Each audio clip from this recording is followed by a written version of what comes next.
नमस्कार. तर आज इच्छा झालेली अळूचं फतफद खायची, म्हणजेच अळूची भाजी खायची. पण आम्हाला काय भाजीची पानं भेटली नाही, तर मी वडीचीच पानं घेतली. त्याचे देठ पण व्यवस्थित साफ करून घेतले. एक मक्का घेतलेला आहे, त्याचे तुकडे करून घेतले. शेंगा भेटलेल्या, ओल्या शेंगा, त्याचे दाणे काढून घेतले. थोडस 2 चमचे मी बेसन घेतलं आहे. थोडी चिंच घेतलेली आहे. मीठ चवीपुरतं घालायचं आहे. हळद आणि धनाजिरा पावडर, जिरे राई घेतलेला आहे फोडणीसाठी. आणि आपल्याला आलं, हिरवी मिरची आणि लसणाचं वाटण करून घ्यायचं आहे मिक्सरमध्ये. तर मी ते वाटण करून घेते. तर 1 इंच आलं घेतलं होतं. 4 ते 5 मी हिरव्या मिरच्या घेतलेल्या आहेत आणि 8-10 लसणाच्या पाकळ्या घेतलेल्या आहेत. तर याला आपलं वाटून घ्यायचं आहे. वाटून घेते मी आणि मग आपण लगेच फोडणी करायला घेऊया. हे बघा, असं आपल्याला जाडसरच वाटून घ्यायचंय. तर आज आपल्याला झटपट होणारं आळूचं फतफद रेसिपी करायची आहे. तर मी डायरेक्टच कुकरमध्येच तेल टाकलेलं आहे. तेलात आपण जिरे राईची फोडणी घातलेली आहे. आणि आता जिरे राई तडतडली की मग आपण हे हिरवी मिरची, लसूण, आल्याचं जे वाटण केलेलं होतं ते घालून घेऊया. त्याचा थोडासा रंग बदलला, त्याचा जो कच्चेपणा, जो वास असतो तो गेला की मग आपल्याला याच्यामध्ये मसाले घालून घ्यायचे आहेत. तर आपण व्यवस्थित परतवून घेऊया याला, थोडा याचा कच्चेपणा जाईपर्यंत. हे बघा, ही भाजी अगदी म्हणजे एकदम 2 ते 3 शिट्ट्यांमध्ये होऊन जाते. फक्त आपल्याला नंतर थोडस स्मॅशरने स्मॅश करावं लागतं. तर आता लसूण, हिरवी मिरची, आलं झालेलं आहे फ्राय. तर आपण हळद आणि धनाजिरा पावडर घातलेला आहे. ते पण आपण व्यवस्थित तेलामध्ये परतवून घेऊया छान असं. आणि आता आपल्याला घालायचं आहे हे 2 चमचे मी बेसन पीठ घेतलेलं होतं, ते आपल्याला घालायचंय. म्हणजे ते पण व्यवस्थित तेलामध्ये भाजलं जाईल. हे बघा, याप्रमाणे. त्यानंतर आपल्याला दाणे आणि मका याच्यामध्ये घालून घ्यायचा आहे. याच्यामध्ये मका आणि हे शेंगदाणे, ओले शेंगदाणे घेतलेले आहेत मी. शेंगा पण बाजारामध्ये आलेल्या आहेत सध्या. आणि हा मधुमक्का आहे. आता सगळीकडे हाच मक्का भेटतो, गावठी मक्का तर काय आपल्याला भेटत नाही ते गावाकडे गेल्याशिवाय. त्याच्यामुळे हा मधुमक्का तर मधुमक्का. चला म्हटलं, 1 मक्का मी बारीक तुकडे करून याच्यामध्ये घातलेला आहे. आणि चवीपुरतं मीठ आपण टाकलेलं आहे. एकदम झटपट होते. कुकरमध्ये केली तर मग एकदम झटपट होते. फक्त एवढंच आहे की मला स्मॅशरने स्मॅश करायला लागलं, कारण की मी अळूवडीची पानं घेतलेली होती.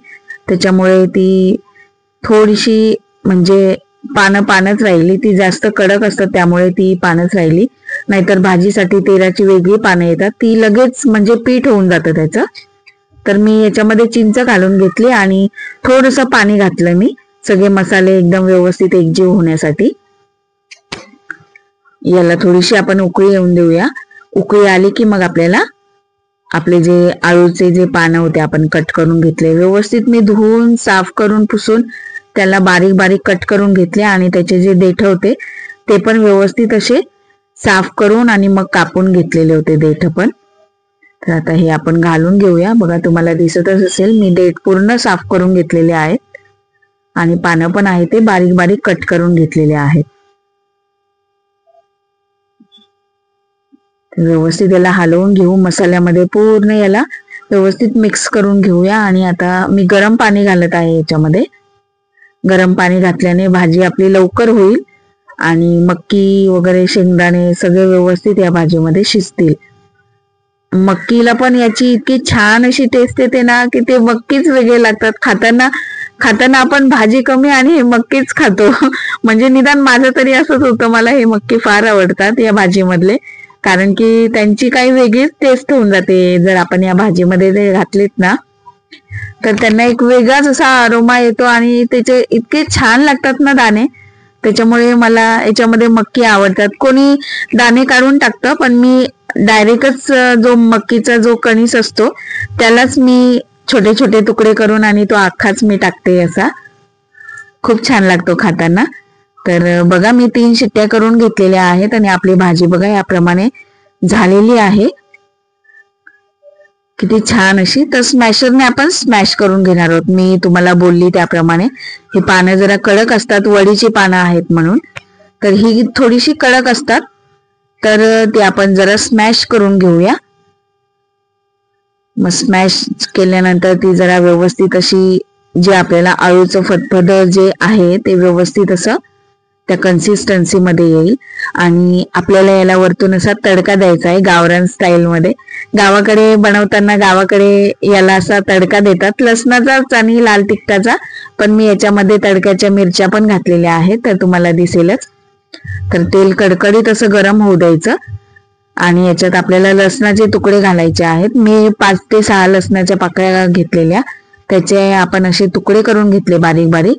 आणि ह्या तडक्यासाठी ज्या आपल्याला मिरच्या मिळतात मार्केटला, त्या मी आणलेल्या होत्या, तर त्यांचा आपल्याला तडका द्यायचा आहे. हे बघा आपली आळूचं फतफद आपलं रेडी आहे. मी सर्व करून घेतलं होतं बाउलमध्ये आणि आपल्याला त्याच्यातच हा तडका द्यायचा आहे.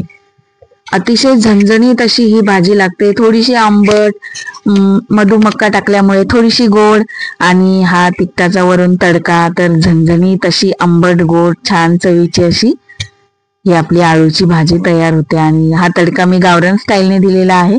गावाकडे कुठेही अशी हटलेली भाजी अशी बनवतात ना, पालक म्हणा कुठली, तर त्याच्यावरती असा तडका देतात, तर या तडक्यामुळे त्या भाजीची चव एकदम छान अशी होऊन जाते. तर नक्की तुम्हाला आवडली असेल तर ट्राय करा, लाईक करा, शेअर करा आणि सबस्क्राईब करायला विसरू नका. धन्यवाद. श्री स्वामी.